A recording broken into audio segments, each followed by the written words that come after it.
All right, we're ready for a test run on the T669. And okay, so I took the shell off to find out what's on the inside. And what we got here is this board, and there's a plug-in for this. It's DC, so there's a plug-in. There's a cab in there, which is pretty cool. Look, there's a cab in there. Yep. So you can put a guy in there if you want to, but the windows have good glass, so we won't do that. Now, I'm also putting out here this. All right, maybe you are familiar with this guy because we did a video on this RSD12 from my C&W collection that I did this in the early 90s. It's an Atlas, but it's also, I think it's a Roco also. And check this out. Very similar. Very similar. Well, when I originally did this, it had this kind of setup. Not as sophisticated or as nice as this one, but it still had this kind of setup in it. And we rebuilt it. Somewhere back there, there's a video on rebuilding it. But I want to show you something interesting. All right. Before we test this guy by himself, let's... track is on for DC workbench. Let's go ahead and run them.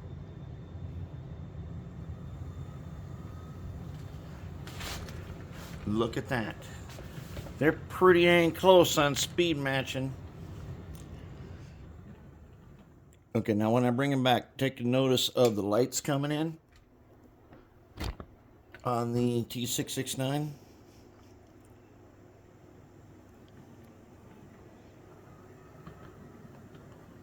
Uh-oh, our RSD12 is getting ahead.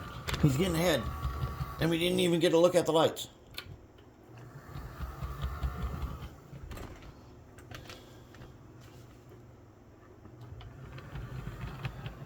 Let me bring it back. We don't need the RSD12 on right now. But they're really super close in speed matching, which tells me that they probably got the same gearing. And this guy's been gone through. He's still got original motor and whatnot in him. But, yeah, this is an oldie. And for those of you that don't know, my entire C&W collection, I have not been doing DCC on them, and I do not strip the paint and redo them. This here is a paint job I did by hand with like nothing for tools way back when. And so I keep these guys. So this has got, they're all really nice, and you've seen them on the layout. Anyways, that's not what we're looking at. We're looking at T669 here. And he's got these ditch lights. And see on his cab there, right there? Yeah, they light. This is DC. Okay, I don't know if you saw his headlight is lit. Let me redo them. And check it out. See the reds? Watch underneath the front handrails. Let's see if I can get it to go super slow. It should turn on the lights.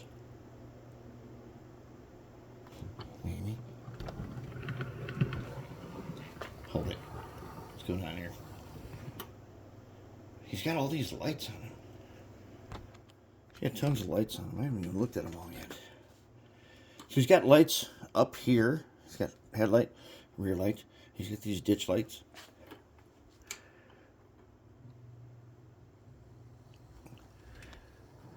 And in the back, when he's going that way, he is in reverse, by the way. This one does follow. The red is always right.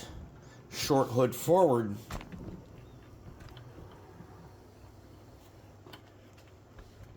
And he's got a bunch of cool stuff in it. All right, let's get him up here. Let's get him up here and take a good look at it. I'm going to show you one secret that you will find in the instructions after you've looked at every diagram. You'll find out about something here. To get this shell off, there is an access panel here and here. And they just come right off, and they look like this. And inside those, there's a screw right there. That's all you need to take the top shell off. And since the handrails aren't connected to the cab, you're not going to wreck any of them. That's really cool. This guy's, I really like it. I like that arrangement where it makes it so easy. And I had already gone through the trouble of removing some screws from the bottom, thinking that this is going to be one of those. You got to take out couplers and everything to get them. But just to get at this part, all you need is those 2 screws. And that's kind of important. I have to figure out now if I unplug this, can I plug in one of my Digitracks plug-in decoders? I don't know yet. I would like to. That would be great, because see, this guy just comes out like that. But I don't see that these things. Yeah, maybe they are. They might be good for that. If they are, oh, that'd be awesome. But here's the little DC board in here. That guy goes right. He only fits one way, so that's pretty nice. Okay, the thing is, truck's undecorated. And I pulled up a picture of this guy, a real one, just same paint job and everything. The trucks they're not dark color on the one I have a picture of. On most others, sometimes this whole side, even on the models of the Rocos, this whole side is like black on some editions of this. And so we'll have to figure out what. The one I saw is, this looks a very dull gray, and then it looks weathered a little bit, which we'd use liquid talent on because it'd be perfect. It'd look like exactly like it's supposed to. We need to get some air tool oil onto this motor. I'm not going to replace this motor, but I know that motor inside and out. And as good as it works right now, because it's brand new, is great. But if we put our dot of air tool oil on those 2 bearings, it'll last literally forever. Also, the trucks. The trucks have some type of, I'm hoping it's not Teflon, but I want to get a little red lithium on there to make sure that we don't have a spreading problem. It looks like there's very little lube on there, which is good. So that's good. Now, my friend, Juan Antonio, he mounted these special Katie couplers. He mounted these on here for me. And so they're a special kind, which I did not know about.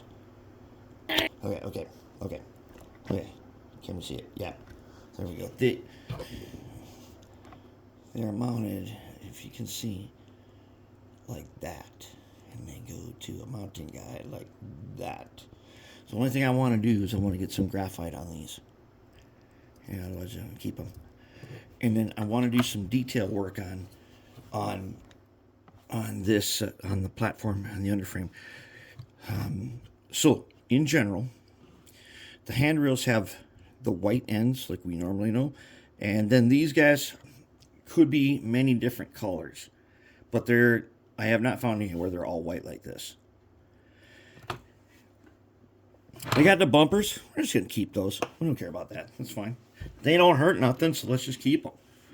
But these trucks are totally undecorated, and we've got to fix them up. Same with the fuel tank. And we get a little red lithium in there. And that'll be good. Then, okay, so now, backstory.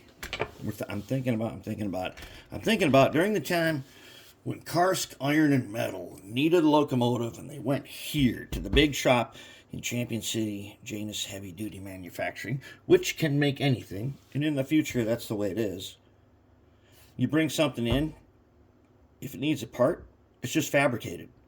You've got engineers with AI, you've got tools, you got automated CNC tools that can just make any part that you want. So there's no reason why they couldn't rebuild this. So, but why is it here? Well, remember, during the dark times, on Karsk Iron and Metal, they had to get a locomotive manufactured because they couldn't get one.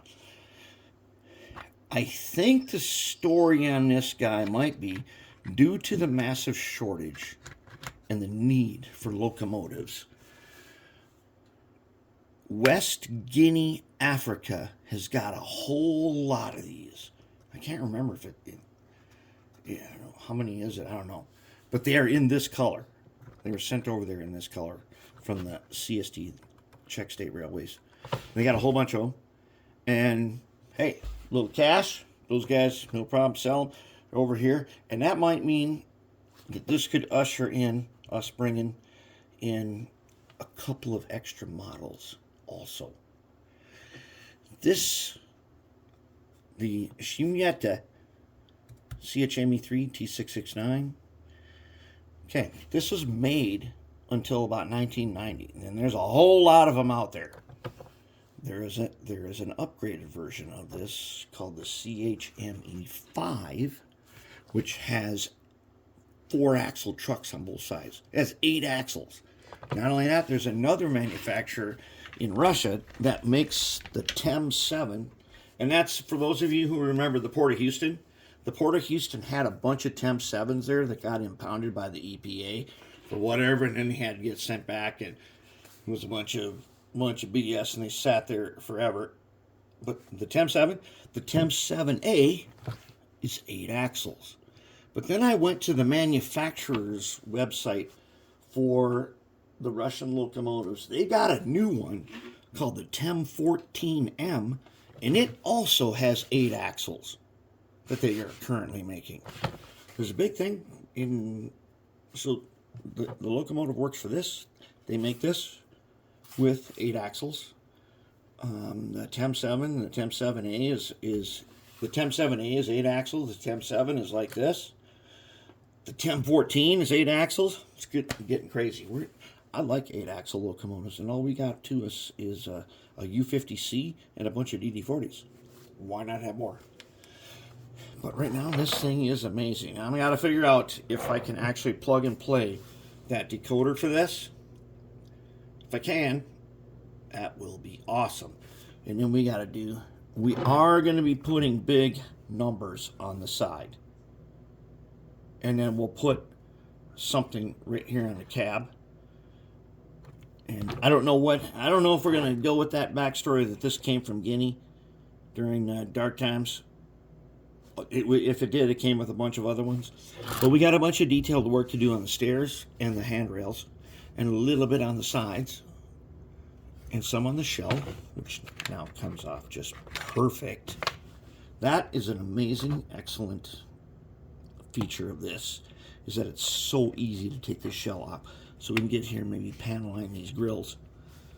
So it looks like the pictures that I already have. And that's where we're at.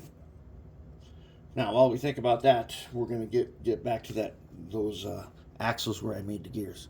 On the RS11, which is actually an MLW18. We're going to get to that in just a bit here. But that's where we are. This guy runs so smooth.